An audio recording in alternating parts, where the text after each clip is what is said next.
अस्सलाम वालेकुम। पाकिस्तान जमहूरी इत्तेहाद की जानिब से डॉक्टर हफीज़ुर रहमान आपकी खिदमत में हाजिर है। आज हम एक ऐसे मुकदमे के बारे में बात करना मौजूद ज़ेर बहस लाना चाहते हैं जिस पे सच्ची बात है, बात करने को दिल नहीं करता, लेकिन बात करने पे मजबूर भी हैं।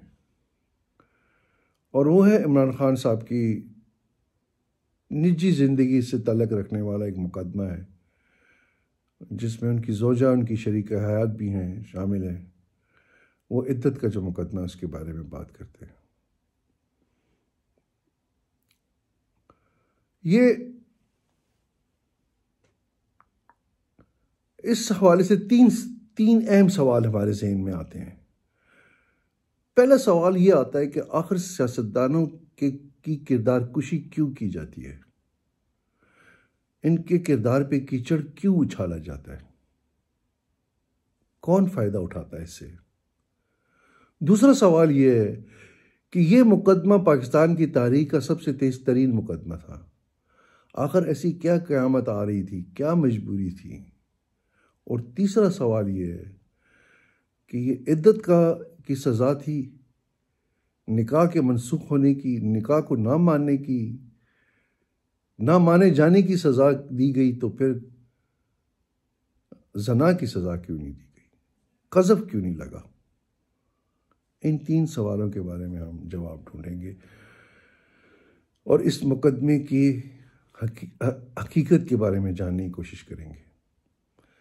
लेकिन सियासतदानों को सबसे पहले परागंदा करने की रवायत अयूब खान ने डाली जब उसने मोहतरमा फातिमा जना मादर मिल्लत के खिलाफ गद्दारी का मुकदमा कायम किया। उसी के दौर में शेख मुजीबुर रहमान पे भी गद्दारी का मुकदमा कायम हुआ, अगरतला साजिश के नाम से। फिर बाद में याया खान ने शेख मुजीबुर रहमान और जुल्फ़िकार अली भुट्टो को लड़वाया आपस में। एक को भी जुल्फ़िकार अली भुट्टो को आंख मारी गई कि आगे हो जाओ, क्योंकि याया खान ये चाहता था कि मैं प्रेसिडेंट बन जाऊं, जिसको शेख मुजीबुर रहमान ने मानने से इनकार कर दिया था। उसने कहा मैं ऐसी किसी भी डील में नहीं जाना चाहता आपके साथ। उसके बाद ज़ियाउल हक ने नई क़यादतें जन्म दी, नवाज शरीफ और MQM की अल्ताफ़ हुसैन, और पीपल्स पार्टी के मुकाबले में इनको लाया गया। और फिर हम आगे देखते हैं कि फिर एक वक्त आया कि नवाज शरीफ और पीपल्स पार्टी के इख्तलाफात, असेंबली में इनका ना मिलना, बातचीत ना करना, मुंह फेर लेना, मुंह मोड़ लेना। और फिर उसके बाद फिर जब इन्होंने मिसाक जमहूरियत कर लिया तो फिर उन्होंने आहिस्ता आहिस्ता फिर वो इमरान खान को सामने लेकर आए। तो डिवाइड एंड रूल, ये बेसिकली जो ब्यूरोक्रेसी होती है। देखिए, आप जमहूरियत के फ़लसफ़े को समझने की कोशिश करें मेरे दोस्त, मेरे भाई, मेरी जान। अब जमहूरियत के फ़लसफ़े को समझने को, जमहूरियत एहतिसाब का नाम है। एहतिसाब कौन करता है? अवाम करती है। किसका करती है? अपनी हुकूमती मशीनरी का। जो रियासती मशीनरी होती है उसका एहतिसाब अवाम करती है। ये जमहूरी निज़ाम का मकसद है। क्यों करती है? इसलिए कि वो मशीनरी जो है वो अवाम के पैसों पे चलती है। जितनी आपकी हुकूमती मशीनरी है, जिसमें अदालतें हैं, फौज है, ब्यूरोक्रेसी है, commissioner, deputy commissioner, IG, police, ये वो फलाना टिमकाना, जितने भी वापडा, रेलवे, PI, ये अवाम के पैसों पे चलते हैं। तो अवाम का हक नहीं बनता कि इनसे पूछे। लेकिन ये मशीनरी इतनी खुदसर हो चुकी है, ये अब अवाम की बाप बन गई है, और हम इनको पैसे भी देते हैं और इनके आगे हाथ भी जोड़ते हैं। मतलब इनकी बदमाशी की इंतहा ये हो गई है कि अब हमें हमारे ही पैसे लेके हमें बताते हैं कि हमने कैसे जीना है। और ये जवाबदेही के स्टेज से आगे जा चुके हैं। अगर आप दूसरे मुल्कों को ले लें, अमेरिका, यूरोप, हिंदुस्तान, जहाँ जमहूरी निज़ाम में अवाम जो है वो अपनी हुकूमती मशीनरी से पूछती है कि तुमने पैसा कहाँ खर्च किया, कैसे खर्च किया, किस लिए खर्च किया। वो जवाबदेह हैं अपनी आवाम को। हमारी हमारी हुकूमती मशीनरी के आगे हमारा जो बाबू है वो सियासतदान के आगे जवाबदेह नहीं होना चाहता। मैं आहिस्ता आहिस्ता आपको फोकस कर रहा हूँ। एक सियासतदान है और उसके सामने एक बाबू है जो पढ़ लिख कर हुकूमती मशीनरी में आके घुस गया है। अब वो सियासतदान को जवाब नहीं देना चाहता। वो कहते हैं अब क्या करूँ, इसका हल क्या निकालूं। वो कहते हैं यार ये इलेक्शन तो वैसे भी आपस में लड़ते हैं, क्योंकि अब तो पॉलिसीज बेस पे लड़ते हैं। तो कहते हैं आओ इनके किरदारों को सामने लेकर आ जाओ और इनको आपस में इस तरह लड़ाओ कि ये एक दूसरे के किरदार के ऊपर कीचड़ उछालने लगे। ये है इस पहले सवाल का तो ये जवाब है। अब दूसरे सवाल की तरफ आते हैं। दूसरा सवाल हमारा ये था कि इस अदालती तारीख इतनी तेजी से मुकदमा क्यों निपटाया गया। इससे जाहिर होता है क्योंकि ये केस मुकदमा इस नौयत का था कि इसमें इतनी जल्दी दिखाने की वजह ये नजर आती है कि इसमें तो कोई शक नहीं है कि ये स्टेट का केस नहीं था इमरान खान के खिलाफ, जैसे तोशाखाना का केस था, जैसे कि दूसरे जो केसेस जो हो रहे हैं जो रियासत पाकिस्तान कर रही है इमरान खान के खिलाफ, साइफर केस जो है।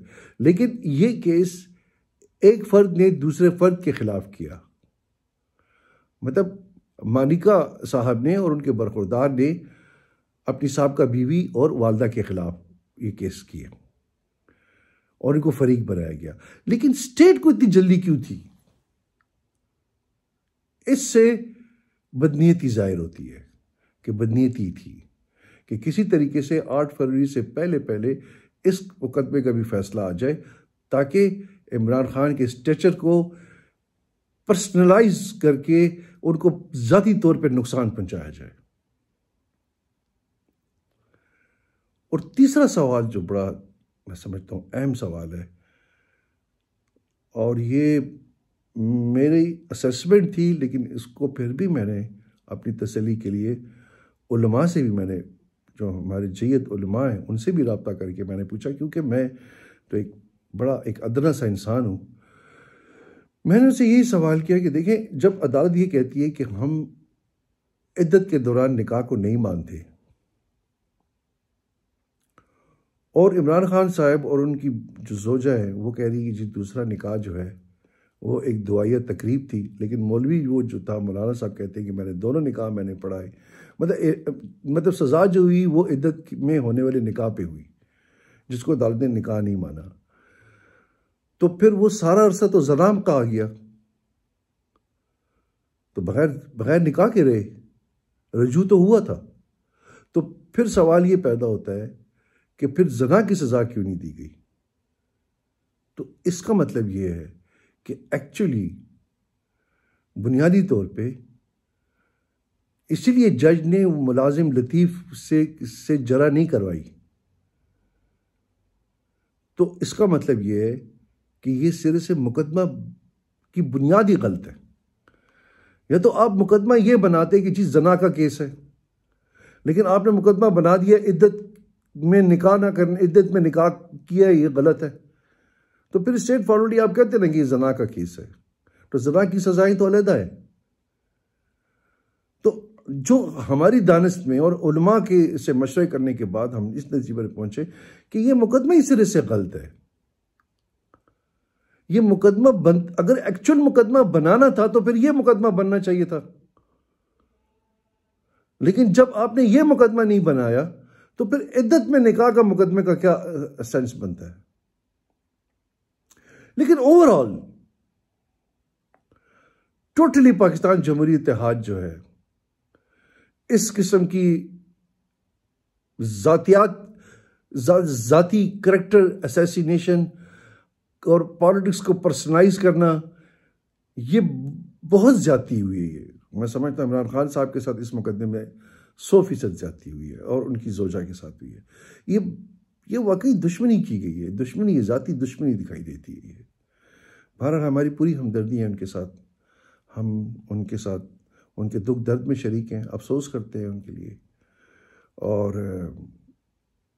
आगे अदालतों से तवक्को रखते हैं कि इमरान खान साहब और उनकी ज़ोजा को इस मुकदमे से बरी कर देंगे इंशाअल्लाह ताला। हमारी दुआएं उनके साथ हैं। आप जहाँ रहें अल्लाह के अमान में रहें और हमारे इस चैनल को सब्सक्राइब करें और प्लीज़ इसको फॉरवर्ड करें। ये हम चाहते हैं कि ये एक तालीमी चैनल बने, सियासी तालीमी चैनल बने, एजुकेशन का एक चैनल बन जाइए। आपका बहुत बहुत शुक्रिया, बड़ी मेहरबानी।